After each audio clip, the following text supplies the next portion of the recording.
Number 8. Joey has a question. I've been doubting lately, he says, because I know of so many people deconverting after finding apologetics. It makes me question my reasoning at times. What are your thoughts on this? Joey, I think that these things are seasonal and they're cultural. And so when I say that, I say seasonal and cultural. I mean, there's a certain culture we're in that is deconverting. And you say they deconvert after finding apologetics. I'm curious what apologetics they're finding and what apologists they're reading, and probably more importantly, how properly they're able to reason about things and issues. Because those who can't reason well, who don't reason well on these topics, and I don't just mean with logic, but I also mean with the heart, because your heart, I'm going to say this, it's going to sound a little strange, but your heart kind of reasons too, right? Because we don't just think about arguments, we feel about them. And so if your heart is bent from our culture and from the brainwashing of our culture, if your heart's bent away from God and his truth in some way, as you start questioning these issues, one by one, they're all going to be incompatible with your heart that has been shaped by the world. And so you think you're following your logic and reasoning, but you're feeling your way out of Christianity. And I've seen this happen many times with people. I think it's very cultural. It's very in our moment right now. We have a generation that is being raised more and more by the influences of the world, and by that I mean just the influences of popular thinking in the world, and that which happens to end up riding on the top of the social media wave. And so that, and movies and TV shows. I mean, think about it this way: like 200 years ago, if you were a Christian and you're raised up in a Christian environment, you see Christian families and you go to church and you see marriage in the context of Christianity and all that kind of thing. And now the vast majority of the relationships you witness with your own eyes are ungodly and unchristian. And most of them are actually fake ones you've seen online through social media, through movies and TV shows and all that kind of stuff. What I'm saying is that our culture is having a bigger, more integrated impact in the way that all humans are being raised and learning how to think.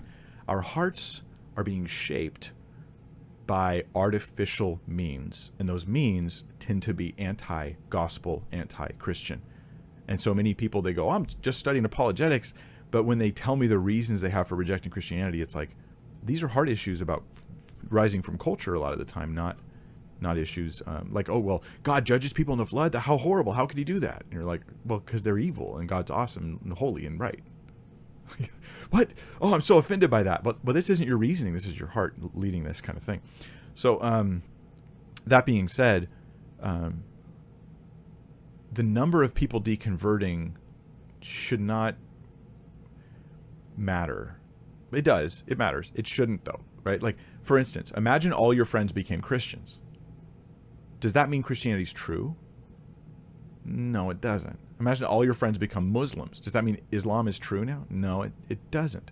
But we tend to go with the crowd, and that's the whole point of actually working through these issues. In my honest, completely open, nothing hidden experience, digging into apologetics has made me so much stronger intellectually in my Christian faith. It doesn't help my heart, because heart issues are different. But that has made me so much stronger in my Christian faith. My confidence that the Bible is God's inspired word and there's real evidence for it.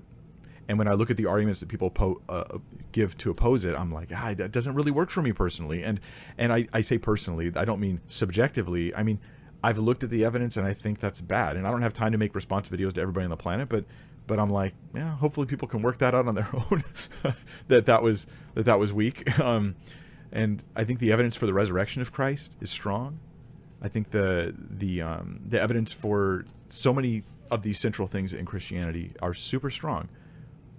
So apologetics seems great to me. But I also know plenty of apologists who aren't very good at it, or apologists who compromise the Christian faith and call it apologetics. So Joey, maybe find good apologetics resources, solid ones, and ask yourself this: is your heart really comfortable going against the crowd? Because it's much easier said than done. We all laugh at the idea of, well, if all your friends jumped off the Brooklyn Bridge, would you too? And we all laugh at that. Of course not. I'm an independent thinker. And here's us saying, I'm an independent thinker because I don't want anyone thinking I'm not an independent thinker because I'm not an independent thinker. We have to be willing to stand against the crowd. For now. Until we're all in the crowd in heaven. Yeah. God help you, Joey.